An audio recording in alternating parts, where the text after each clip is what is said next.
Hey, what's up mga guys, master, magandang araw at kumusta kayo? So pag-usapan natin mga idol, yung pagtawag ni Martin ng duwag kay Casimero. Yun nga mga idol, no, nag-live ito si Carl Hamis Martin at may isang fans na nagtanong, bakit ayaw mong hamunin si Casimero?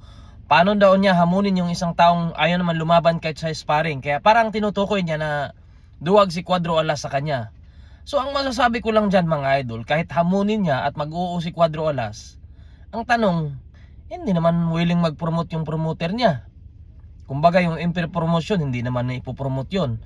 So ang mangyayari dyan, sasabihin niya, sabihin mo kay Kamida Promotion na i-promote tayo. Pero ang ano kasi dyan, hindi naman ang target ng kampo ni Cuadro Alas, hindi naman si Martin. Kumbaga may ibang plano sila. Kumbaga wala sa radar si Carl Hamis Martin mga idol, no. Kaya malabo talaga yan.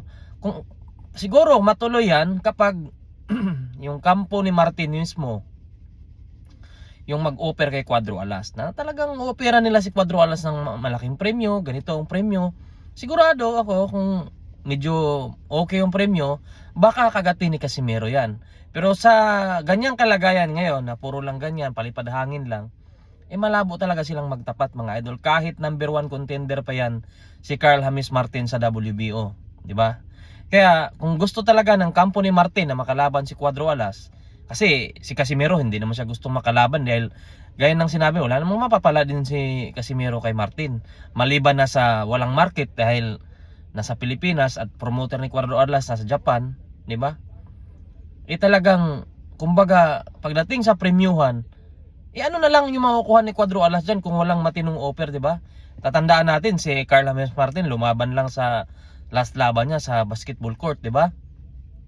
Saan ba kayo nakakita ng number 1 contender ng World Boxing Organization lumalaban sa basketball court na wala man lang, kumbaga wala man lang locker, di ba? Sa puno lang ng kahoy, sa puno lang ng kahoy kumbaga nagpapapawis o nag-warm up.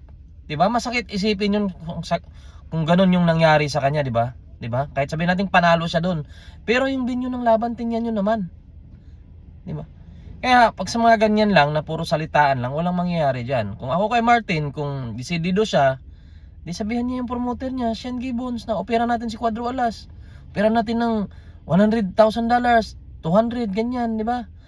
Para matuloy yan. Gusto din naman makita yan. Kaso, ang nangyayari kasi dyan, hindi naman priority ng Team Casimero yan lalo na kung walang magandang offer, diba? At yung Kamida Promotion naman, labo din na mag-offer kay Carl Hamis Martin. May gustong kumalaban sa kanya, ayaw naman niya. Si Pilipos, alam ko, si Pilipos baka gustong mag-offer sa kanya, gustong lumaban, bakit hindi daw sumagot, diba? So yun lang mga idol, yung mga ganyang hamunan, siguro pang-aasar na lang yung ginawa ni Martin, pero kung talagang maglaban sila, alam nyo naman kung anong sagot dyan, kung sino mananalo Tingin ko, mismo kampo ni Martin, ayaw din kalabanin si Casimero Siyempre, sa live kasi yun, so kailangan magsalita ni Martin para hindi naman siya mapahiya. So yun lang mga idol, maraming salamat.